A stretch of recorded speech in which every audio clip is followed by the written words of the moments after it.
खबरों का सारथी।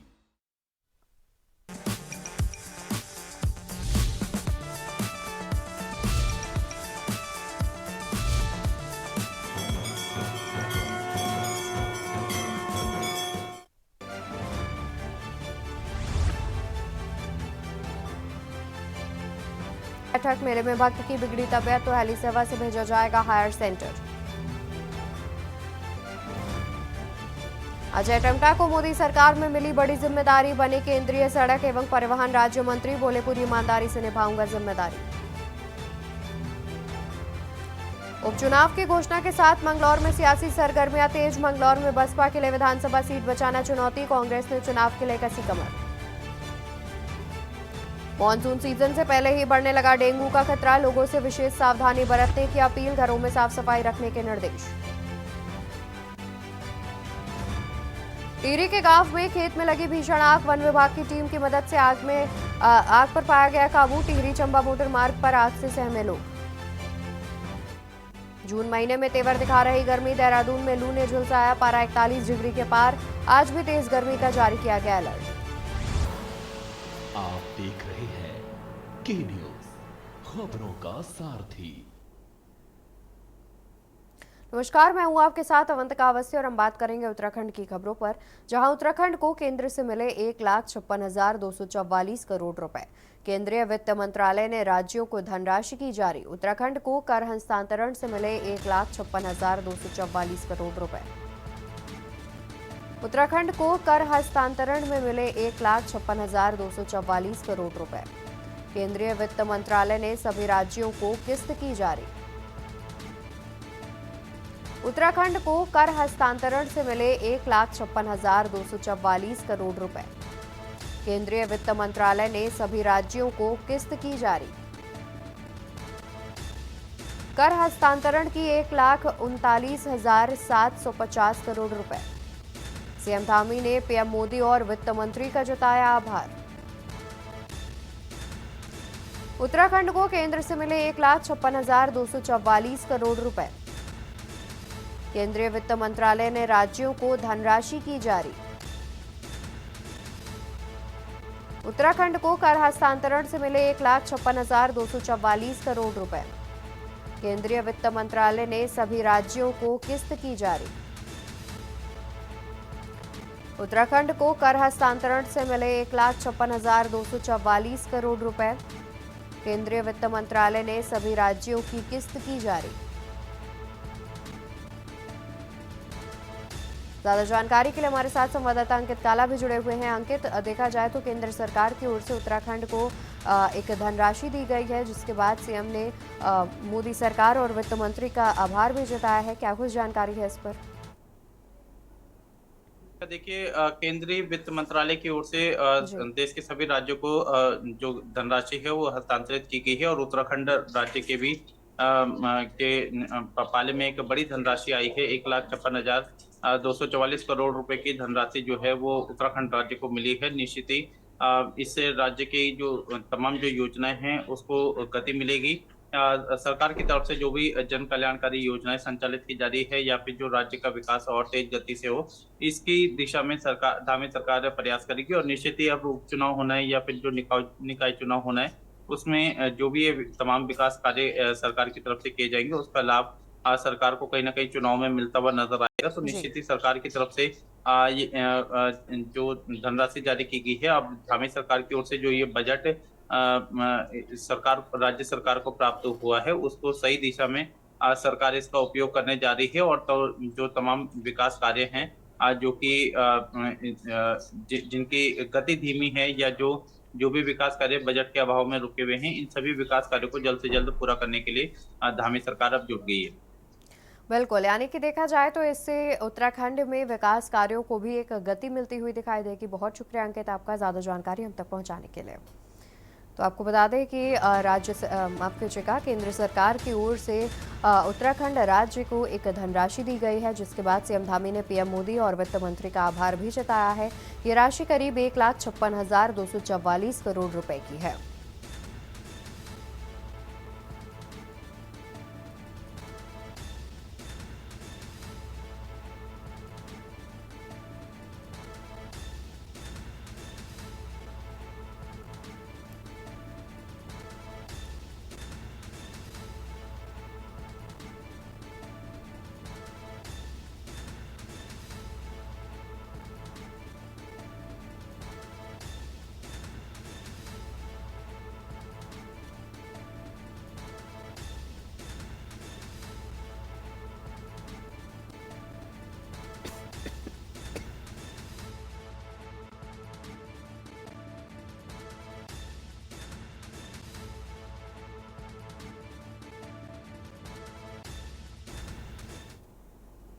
तो वहीं राज्य निर्वाचन आयोग ने उपचुनाव की तैयारियां की शुरू, जहां उत्तराखंड के बद्रीनाथ और मंगलौर सीट पर होगा उपचुनाव।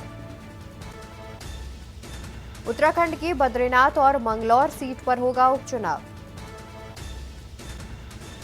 बद्रीनाथ विधानसभा सीट में 210 पोलिंग बूथ बनाए जाएंगे। मंगलौर विधानसभा सीट में 132 पोलिंग बूथ बनाए जाएंगे।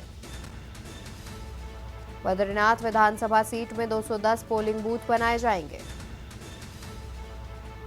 मंगलौर विधानसभा सीट में 132 पोलिंग बूथ बनाए जाएंगे।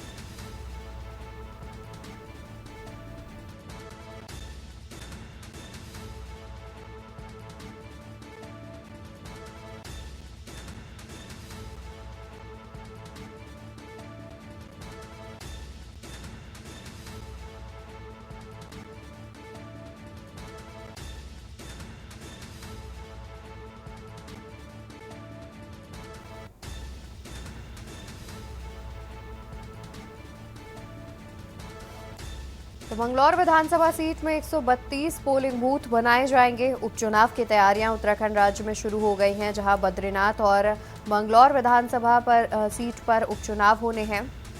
मंगलौर विधानसभा सीट में 132 पोलिंग बूथ बनाए जाएंगे। और इसी खबर पर ज्यादा जानकारी के लिए हमारे साथ संवाददाता अंकित काला जुड़े हुए हैं। अंकित, देखा जाए तो बद्रीनाथ और मंगलौर सीट पर उपचुनाव होने हैं, जिसको लेकर के तमाम जो तैयारियां हैं वो भी की जा रही हैं, और क्या कुछ जो तैयारियां जो इंतजाम है वो किए गए हैं, इसको लेकर क्या जानकारी है? देखिए अवंतिका, लोकसभा चुनाव संपन्न होने के बाद अब भारत निर्वाचन आयोग की ओर से उपचुनाव की तैयारी की जा रही है। इसी संबंध में कल एक अधिसूचना जारी की गई थी, जिसके मुताबिक उत्तराखंड की जो 2 विधानसभा सीटों में उपचुनाव होना है, मंगलौर और बद्रीनाथ में, यहाँ की तारीखों का ऐलान कर दिया गया है, कार्यक्रम जारी कर दिए गए हैं। कार्यक्रम जो जारी किया गया है उसके तहत 10 जुलाई को मतदान होगा, जबकि 13 जुलाई को मतगणना की जाएगी।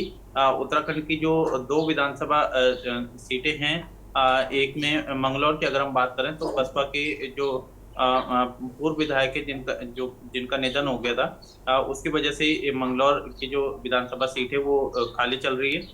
उसको भरने के लिए 10 जुलाई को मतदान होना है। इसके अलावा बद्रीनाथ की जो सीट है, यहाँ से कांग्रेस के जो विधायक रहे हैं राजेंद्र भंडारी, उन्होंने पाला बदल दिया था और उसके बाद फिर वो भाजपा में चले गए थे।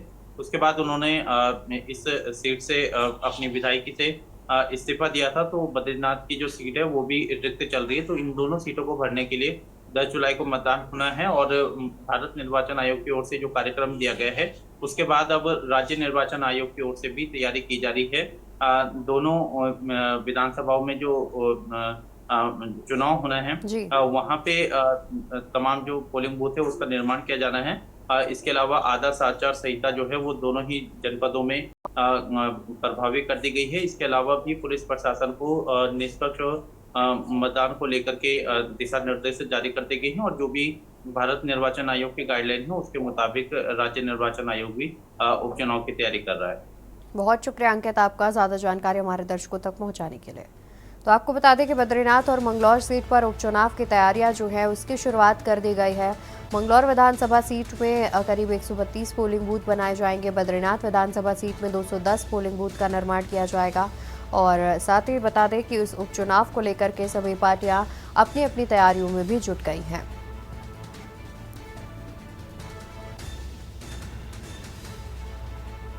मंगलौर विधानसभा सीट पर 1,19,930 वोटर की बात सामने आ रही है। राज्य निर्वाचन आयोग ने भी उपचुनाव की तैयारियों की शुरुआत कर दी है।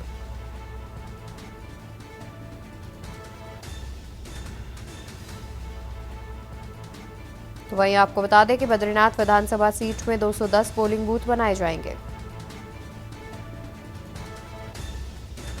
मंगलौर विधानसभा सीट में 132 पोलिंग बूथ बनाए जाएंगे। बद्रीनाथ विधानसभा सीट में 210 पोलिंग बूथ बनाए जाएंगे।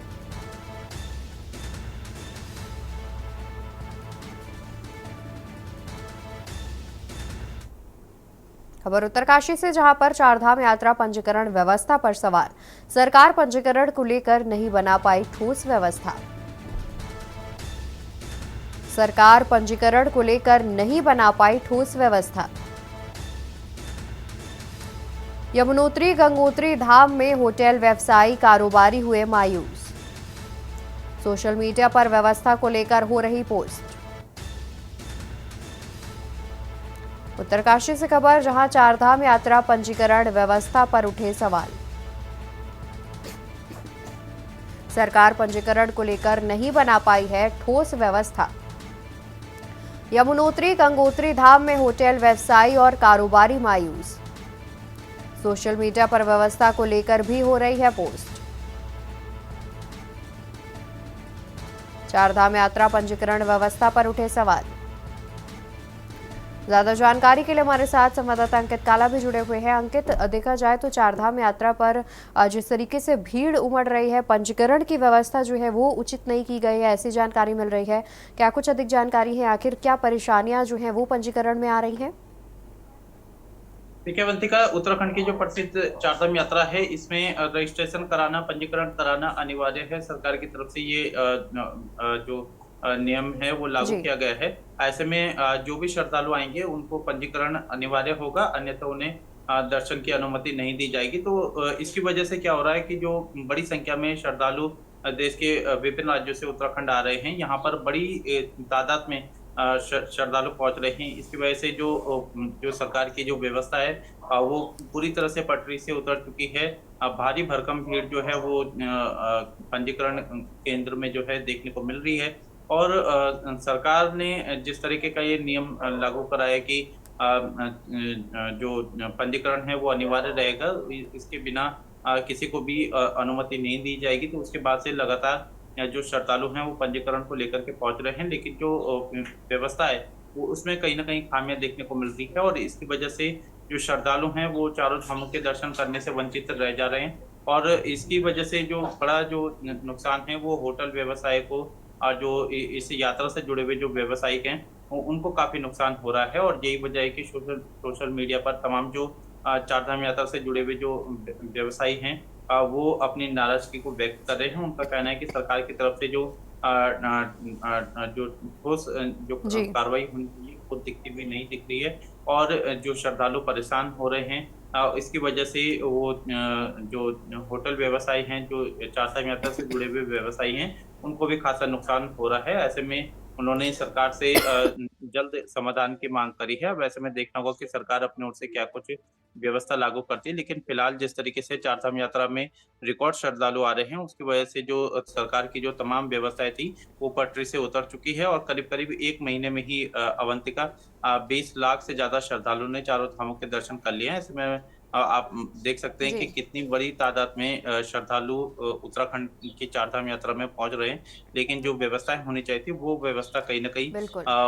भीड़ के जी। हिसाब से जो है वो बिल्कुल अंकित, यानी कि देखा जाए तो कहीं ना कहीं सरकार को भी अनुमान था, जिस तरीके से लगातार चारधाम यात्रा अपने रिकॉर्ड तोड़ती हुई नजर आ रही है, और प्रशासन को भी इस बात का अनुमान था कि इस बार भी ज्यादा संख्या में भीड़ पहुंचेगी, तो उस हिसाब से व्यवस्थाएं की जानी चाहिए थी। हालांकि सरकार की ओर से कहा गया था कि व्यवस्थाएं पूरी की गई है, लेकिन धरातल पर स्थिति कुछ और ही देखने को मिल रही है।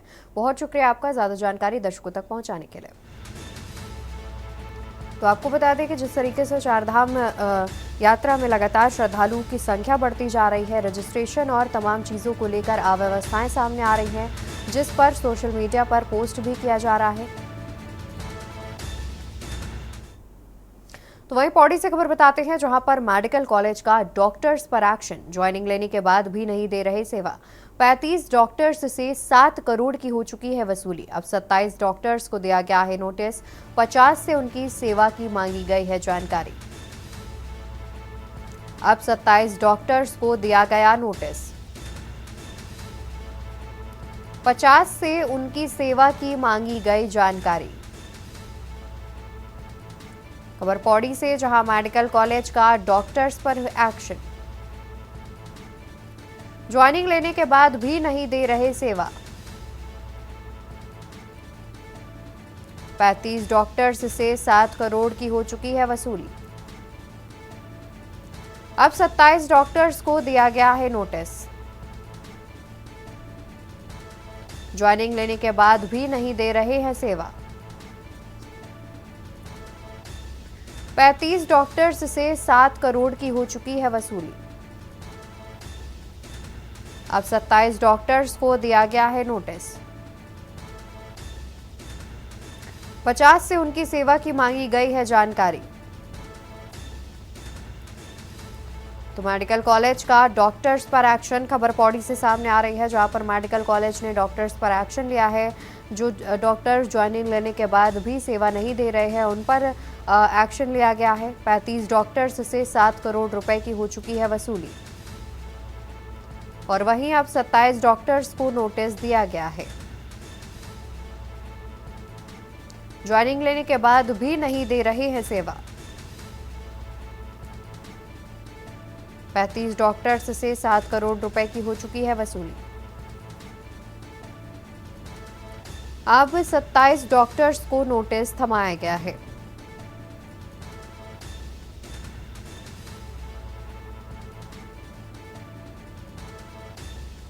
खबर पौड़ी से, जहां मेडिकल कॉलेज का डॉक्टर्स पर एक्शन।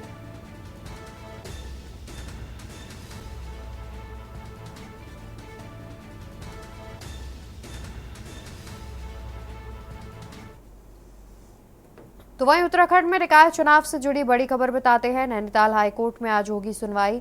राज्य सरकार उच्च न्यायालय में देगी जवाब। नैनीताल हाईकोर्ट में आज फिर होगी सुनवाई। तो नैनीताल हाईकोर्ट में आज फिर होगी सुनवाई। राज्य सरकार उच्च न्यायालय में देगी जवाब। नैनीताल हाईकोर्ट में आज फिर होगी सुनवाई। उत्तराखंड में निकाय चुनाव से जुड़ी बड़ी खबर आपको बता दें।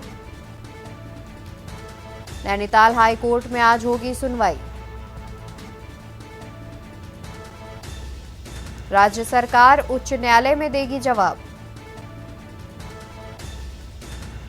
नैनीताल हाईकोर्ट में आज फिर होगी सुनवाई। उत्तराखंड में निकाय चुनाव से जुड़ी बड़ी खबर हम आपको बता रहे हैं।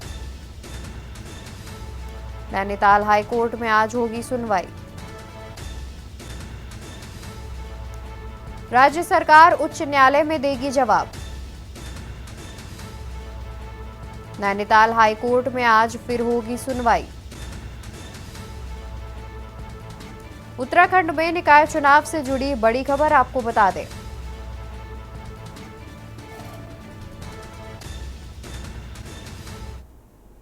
खबर नैनीताल से, जहां कैची धाम मेले की तैयारियां हुई तेज। अधिकारियों ने बैठक कर परखी तैयारियां। मेले में तबीयत बिगड़ने पर मिलेगी हेली सेवा। अधिकारियों ने बैठक कर परखी तैयारियां।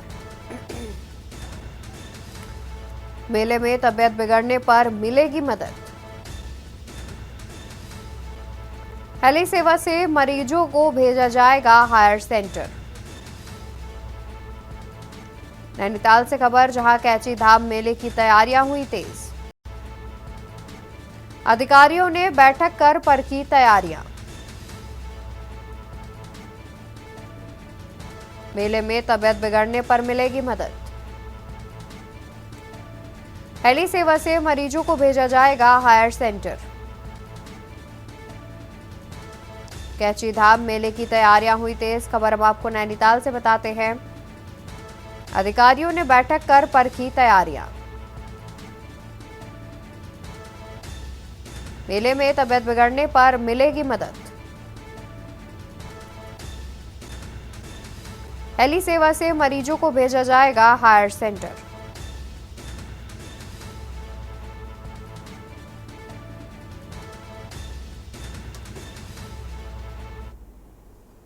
खबर देहरादून से, जहां मॉनसून सीजन से पहले बढ़ा डेंगू का खतरा। लोगों से विशेष सावधानी बरतने की अपील। मॉनसून सीजन से पहले बढ़ा डेंगू का खतरा। लोगों से विशेष सावधानी बरतने की अपील। घरों में साफ सफाई रखने के निर्देश हुए जारी। मरीज मिलने पर स्वास्थ्य विभाग को सूचना देने के दिए गए निर्देश। मॉनसून सीजन से पहले बढ़ा डेंगू का खतरा। लोगों से विशेष सावधानी बरतने की अपील। घरों में साफ सफाई रखने के निर्देश हुए जारी। मरीज मिलने पर स्वास्थ्य विभाग को सूचना देने के दिए गए निर्देश। मॉनसून सीजन से पहले बढ़ा डेंगू का खतरा, लोगों से विशेष सावधानी बरतने की अपील। घरों में साफ सफाई रखने के निर्देश हुए जारी।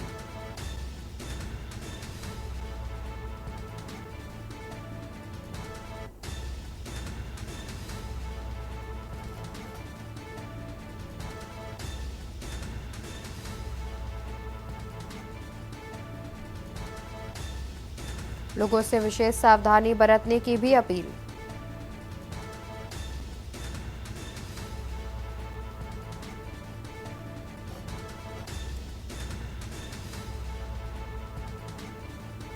मॉनसून सीजन से पहले बढ़ा डेंगू का खतरा,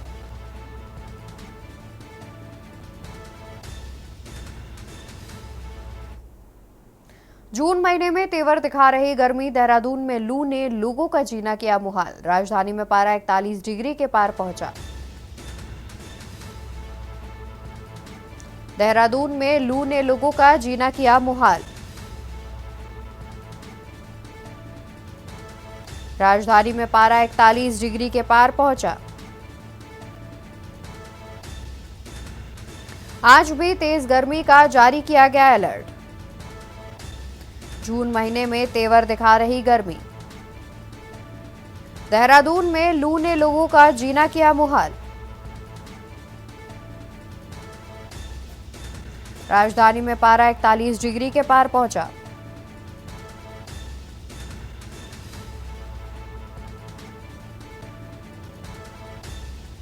जून महीने में तेवर दिखा रही है गर्मी।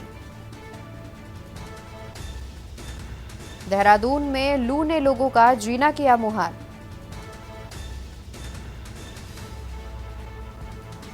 राजधानी में पारा 41 डिग्री के पार पहुंचा।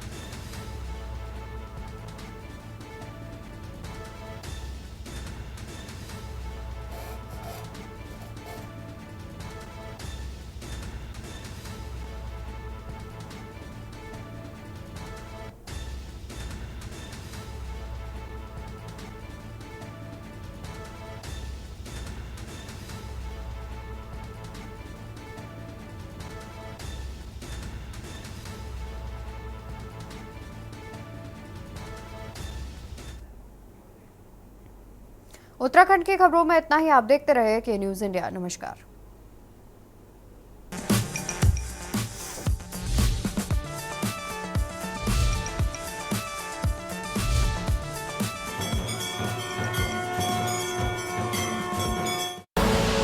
आप देख रहे हैं के न्यूज, खबरों का सार।